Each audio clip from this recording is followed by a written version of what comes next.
गसाइगावआव दाउ ब्रयलार लांफैनो सुबुंफोरनि मेला। आसामाव गुबुन रायजोनिफ्राय दाउ ब्रयलार लाबोनायखौ रायजो सरकारा बन्द खालामनानै होदों। नाथाय बन्द फोसावसेयावबो माखासे दुथां सुबुंफोरा सिखाव लामाजों आयेन बेरेखायै दाउफोरखौ हरनि समाव खाबु लानानै सिखावै गारिजों गारि लाबोगासिनो दं।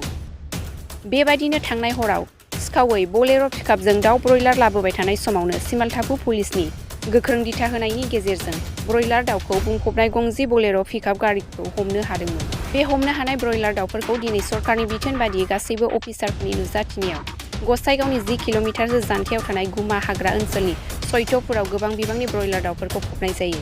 गंसे गारियाव 700सो दाउफोर दंमोन होननानै मिथिनो मोननाय जादों। गासै 10 गारिजों 7000सो जागोन दाउनि बिबाङा होननानैबो फोरमायदों। दाउनि बेसेनखौ खमैबो 20 निफ्राय 30 लाखसोनि जागोन होननानैबो फोरमायबावो। बे दाउ ब्रयलारखौ लांफैनो थाखाय दिनै गसाइगाव ओनसोलनि गोबां रायजो राजाफोरखौ आखायाव मना बस्था लानानै होंगो दोंगो फैनायखौ नुनो मोननाय जादों।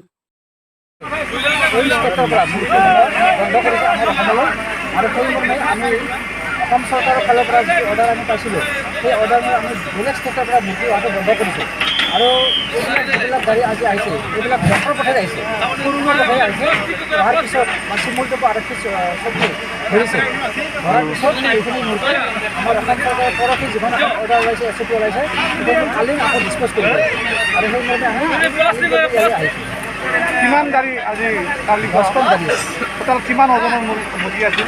ইয়াত এখন গাড়ীত 600 পিচ আছে, 600 পিচ ওজন সঠিক ক'ব নোৱাৰিম, কিন্তু 600 পিচকৈ আছে। কিমান টকা হ'ব? মূল্য এখন গাড়ী 2,000 টকা। এইটো ক'ৰ পৰা আহিছিল বুলি কিবা তথ্য আছে নেকি? এইটো কোনো তথ্য নাই, বেংগলৰ পৰা আহিছে, আমাৰ অসমৰ বাহিৰৰ ষ্টেটৰ পৰা আহিছে। এইটো বন্ধ আছিল? বন্ধ আছিল। আচ্ছা, কিয় আহিল? এইটো তেওঁলোকে সৰুমুৱা কথা আহিছে।